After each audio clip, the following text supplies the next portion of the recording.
at 6 Martin.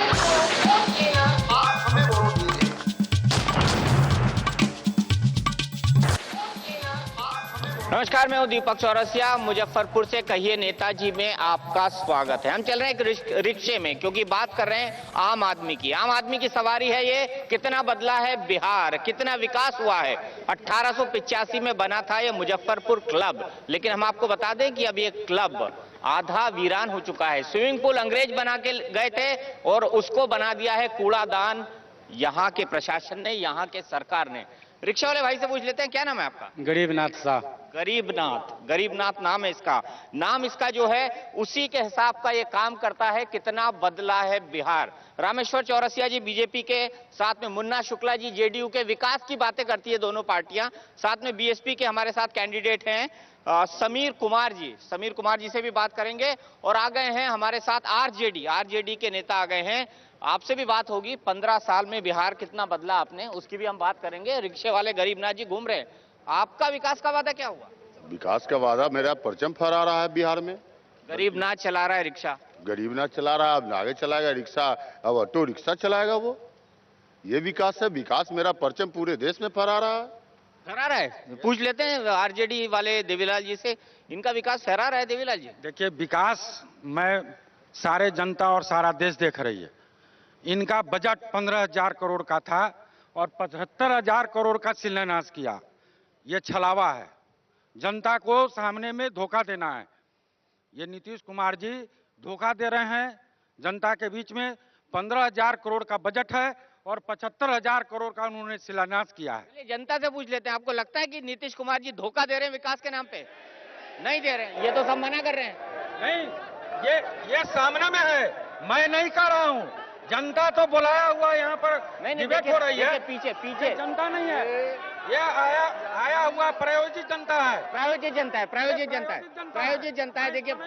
देखिए, चलिए मैं रमेश्वर जी आपसे रिक्वेस्ट करूंगा कि आप इनके साथ आ जाएं, क्योंकि आप अलायंस पार्टनर है ना। मुझे अलायंस के बारे में भी कई बात करनी है। ये आपका मंच है आरजेडी का। जी मुन्ना जी बोलिए। मैं बताया आपको कि परचम फहरा रहा है पूरे देश में बिहार के विकास का। जमीन से लेकर सीडी ब्लॉक से लेकर सेक्रेटेरिएट तक अब देश में फहराने की तैयारी राष्ट्रीय जनतांत्रिक गठबंधन कर रही है। तैयारी हो गई रमेश्वर जी? देखिए, पिछले ये क्या बताएंगे, जो हमारे राजद के मित्र बोल रहे थे, 15 साल में तो इन्होंने बिहार को रसातल में कर दिया था। कांग्रेस ने जिस की शुरुआत की थी, उस दीवार को इन्होंने ढहा दिया।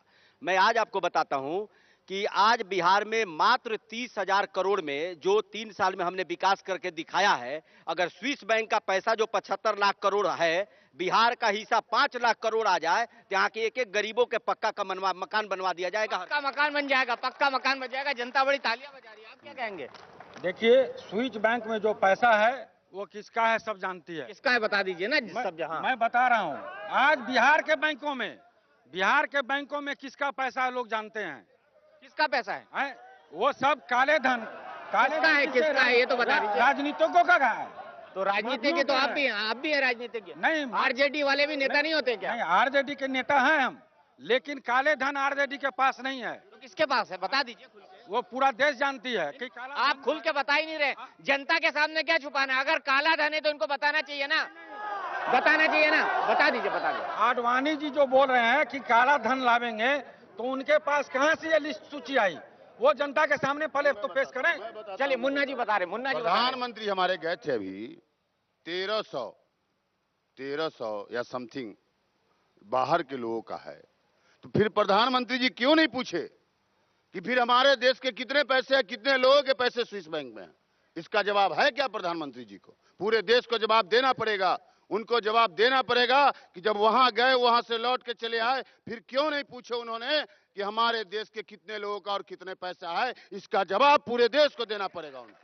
पूरे देश को जवाब देना पड़ेगा। मैं आपसे एक बात और जानना चाहता हूँ। 15 साल बिहार में प्लानिंग कमीशन ने जितना पैसा दिया, आपकी सरकार जब 15 साल थी उसने खर्च ही नहीं किया। आप बता रहे हैं 15 साल में जो लालू यादव बिहार में शासन किया है, वहाँ एनडीए की शासन हुकूमत केंद्र में रही है 9 साल तक। नहीं साहब, 9 साल तक, 6 साल नहीं, 5 साल तो उन्होंने 13 महीने की एक सरकार थी और 4.5 साल की एक। और बिहार से 13 मंत्री थे। और बिहार के साथ सौतेला व्यवहार हुआ। नहीं, उससे पहले जब कांग्रेस की सरकार थी, तो आपकी कांग्रेस और उस समय राजद का कोई गठबंधन देखिए, नहीं था। आपकी यूएफ की सरकार थी, यूनाइटेड फ्रंट की, उसमें लालू जी जेल गए थे, जेल उस टाइम पे जेल गए थे। गुजराल साहब की सरकार आपने बनवाई नहीं थी, नहीं 2 ठीक साल है, के लिए। लेकिन उन्होंने अकेला शासन किया है और उसमें केंद्र से कोई भी जो है सौतेलापन व्यवहार किया गया।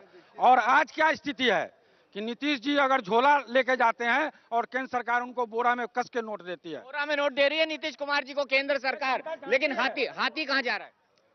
देखिए, हाथी जो उत्तर प्रदेश में आज सरकार चलाई है मायावती जी ने, वो जो एक उदाहरण सामने आया है विकास का, जो उत्तर प्रदेश का विकास है, जो आज पूर्ण बहुमत में, बल्कि 2/3 बहुमत में उत्तर प्रदेश की जनता ने मायावती जी को मुख्यमंत्री बनाया।